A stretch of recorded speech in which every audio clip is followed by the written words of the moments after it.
Siddaramaiah writ ಅರ್ಜಿಯ ವಿಚಾರಣೆ ಸದ್ಯಕ್ಕೆ ನಡೀತಾ ಇದೆ. ಬಹಳಷ್ಟು ವ್ಯಾಲಿಡ್ ಪಾಯಿಂಟ್ಗಳನ್ನ ಈಗ ಅಭಿಷೇಕ್ ಮನು ಸಿಂಘ್ವಿ ಮಂಡಿಸ್ತಾ ಇದ್ದಾರೆ. ಸಿಎಂ ಸಿದ್ದರಾಮಯ್ಯ ಪರ ಅಭಿಷೇಕ್ ಮನು ಸಿಂಘ್ವಿ ವಾದ ಮಂಡನೆ ಆಗ್ತಾ ಇದೆ. ಸರ್ಕಾರಿ ಸೇವಕನಾಗಿ ಯಾವುದೇ ಶಿಫಾರಸನ್ನ ಅವರು ಮಾಡಿಲ್ಲ. ಇದು ಇಲ್ಲಿ ಗಮನಿಸಬೇಕಾದಂತ ವಿಚಾರ. ಮುಡಾ ಫೈಲ್ ಸಂಬಂಧ ಯಾವುದೇ ನಿರ್ಧಾರ ಸಿಎಂ ಮಾಡಿಲ್ಲ. ನಮ್ಮ ಜೊತೆ ಹಿರಿಯ ವಕೀಲರು ಕೆ ವಿ ಧನಂಜಯ್ ಕೂಡ ಅದನ್ನೇ ಆಗ್ಲೇ ತಿಳಿಸ್ತಾ ಇದ್ರು. ಇವರ ಒಂದು ಪ್ರೆಷರ್ ನಿಂದ ಇನ್ಫ್ಲುಯೆನ್ಸ್ ನಿಂದ ಆಗಿರುವಂತಹ ವಿಚಾರ ಅಲ್ಲ ಇದು ಅಂತ.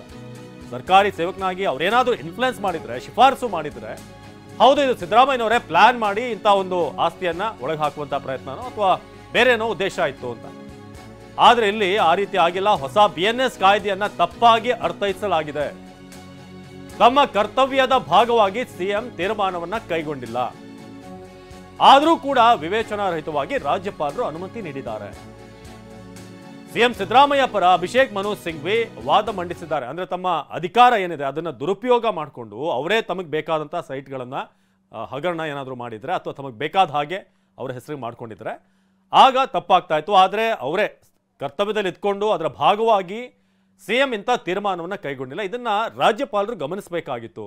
ಆದರೂ ಕೂಡ ವಿವೇಚನಾರಹಿತವಾಗಿ ರಾಜ್ಯಪಾಲರು ಇಂಥ ಒಂದು ಆದೇಶವನ್ನ ಕೊಟ್ಟಿದ್ದಾರೆ ಅಂತ ಅಭಿಷೇಕ್ ಮನು ಸಿಂಘ್ವಿ ಈಗ ವಾದ ಮಂಡಿಸ್ತಾ ಇದ್ದಾರೆ.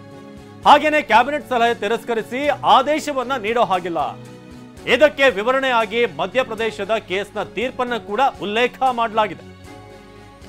ಕ್ಯಾಬಿನೆಟ್ನ ಸಲಹೆ ಏನಿದೆ ಅದನ್ನ ತಿರಸ್ಕರಿಸಿ ಆದೇಶವನ್ನ ನೀಡೋ ಹಾಗಿಲ್ಲ. ಅದನ್ನು ಕೂಡ ಗಣನೆಗೆ ತೆಗೆದುಕೊಳ್ಳಬೇಕು.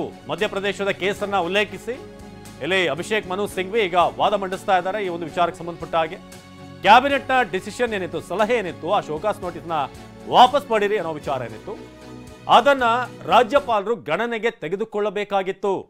ಆದರೆ ಅದನ್ನ ಅವರು ಸೈಡ್ಲೈನ್ ಮಾಡಿದ್ರು. ಅದನ್ನ ಗಣನೆಗೆ ತೆಗೆದುಕೊಳ್ಳದೆ ಶೋಕಾಸ್ ನೋಟಿಸ್ ಅನ್ನು ಕೂಡ ವಾಪಸ್ ಪಡೆದೆ ಈ ಒಂದು ಆದೇಶವನ್ನ ಕೊಟ್ಟಿದ್ದಾರೆ. ಮಧ್ಯಪ್ರದೇಶದ ತೀರ್ಪನ್ನು ಕೂಡ ಅಭಿಷೇಕ್ ಮನು ಸಿಂಘ್ವಿ ಕ್ಯಾಬಿನೆಟ್ನ ಸಲಹೆ ವಿಚಾರವಾಗಿ ಅದನ್ನು ರಿಜೆಕ್ಟ್ ಮಾಡೋ ಹಾಗಿಲ್ಲ ಒಬ್ಬ ಗವರ್ನರ್. ಸೊ ಇದನ್ನ ಮಧ್ಯಪ್ರದೇಶದಲ್ಲಿ ಏನಾಯಿತು ಅದರ ಬಗ್ಗೆ ಕೂಡ, ಆ ಕೇಸ್ ಬಗ್ಗೆ ಕೂಡ ತೀರ್ಪನ್ನ ತಿಳಿಸಿದ್ರು, ಅಲ್ಲಿ ಓದಿ ಹೇಳಿದ್ರು. ಸೊ ಅಲ್ಲಿ ಏನಾಗಿತ್ತು ಮಧ್ಯಪ್ರದೇಶದ ಕೇಸ್ನಲ್ಲಿ, ಸೊ ಅದನ್ನು ತಿಳಿಸಿ ಇಲ್ಲಿ ಹೇಗೆ ಕ್ಯಾಬಿನೆಟ್ನ ಸಲಹೆಯನ್ನ ಅಲ್ಲಿನ ಗವರ್ನರ್ ಪಡೆದುಕೊಂಡ್ರು ಹಾಗೇನೆ ನಮ್ಮಲ್ಲೂ ಕೂಡ ಆಗಬೇಕಾಗಿತ್ತು. ಆದರೆ ಅದ್ಯಾವುದನ್ನು ಕೂಡ ಗಣನೆಗೆ ತೆಗೆದುಕೊಳ್ಳದೆ ಕ್ಯಾಬಿನೆಟ್ನ ಸಲಹೆಯನ್ನ ಗಮನಿಸದೆ ಈ ಒಂದು ಆದೇಶವನ್ನು ನೀಡಲಾಗಿದೆ. ಅಂದರೆ ಇದು ಪ್ಯೂರ್ಲಿ ಪೊಲಿಟಿಕಲಿ ಮೋಟಿವೇಟೆಡ್ ಆದಂಥ ಒಂದು ನಿರ್ಧಾರ ಅಥವಾ ಆದೇಶ ಅನ್ನೋ ಅರ್ಥದಲ್ಲಿ ಈಗ ಅಭಿಷೇಕ್ ಮನು ಸಿಂಘ್ವಿ ತಮ್ಮ ವಾದ ಮಂಡನೆ ಮಾಡ್ತಾ ಇದ್ದಾರೆ.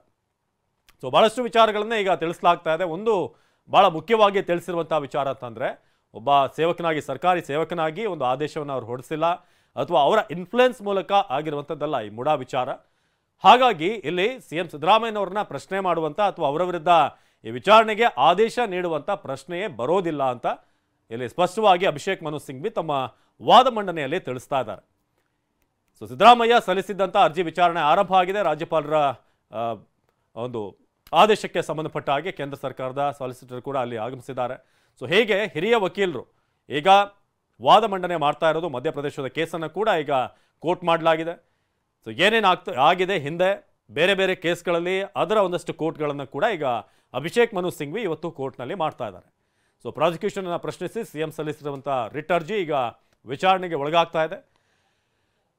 ಇಲ್ಲಿ ಪ್ರಮುಖವಾಗಿ ಆಗಲೇ ನಾವು ತಿಳಿಸಿದ ಹಾಗೆ ಸಿಎಂ ಸಿದ್ದರಾಮಯ್ಯ ತಮ್ಮ ಇನ್ಫ್ಲುಯೆನ್ಸ್ ಅನ್ನು ಬಳಸದೆ, ಯಾವುದೇ ಇನ್ಫ್ಲುಯೆನ್ಸ್ ಅನ್ನು ಇಲ್ಲಿ ಬಳಸಿಲ್ಲ.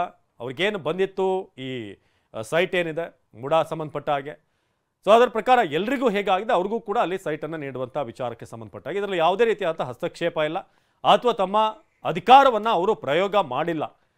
ಸೊ ಇದನ್ನು ರಾಜ್ಯಪಾಲರು ಗಣನೆಗೆ ತೆಗೆದುಕೊಳ್ಬೇಕಾಗಿತ್ತು. ಆದರೆ ಭಾಳ ವಿವೇಚನೆ ಇಲ್ಲದೆ ಈ ಒಂದು ಆದೇಶವನ್ನು ನೀಡಲಾಗಿದೆ ಅಂತ ಹೈಕೋರ್ಟ್ನಲ್ಲಿ ಈಗ ಅಭಿಷೇಕ್ ಮನು ಸಿಂಘ್ವಿ ಅವರು ಒಂದಷ್ಟು ವ್ಯಾಲಿಡ್ ಪಾಯಿಂಟ್ಗಳನ್ನು ಹೇಳ್ತಿದ್ದಾರೆ. ಹಾಗಾಗಿ ಅವರ ವಿರುದ್ಧ ವಿಚಾರಣೆಗೆ ಯಾಕೆ ಆದೇಶವನ್ನು ಹೊರಡಿಸಲಾಗಿದೆ ಅರ್ಥ ಆಗ್ತಿಲ್ಲ ಇದು ಅಂತ.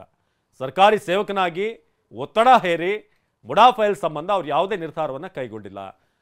ಹೊಸ BNS ಕಾಯ್ದೆ ಏನಿದೆ ಅದನ್ನು ತಪ್ಪಾಗಿ ಅರ್ಥೈಸಿಕೊಳ್ಳಲಾಗಿದೆ ಅಂತ ಕೂಡ ಅಭಿಷೇಕ್ ಮನು ಸಿಂಘ್ವಿ ತಮ್ಮ ವಾದ ಮಂಡನೆಯಲ್ಲಿ ತಿಳಿಸಿದ್ದಾರೆ.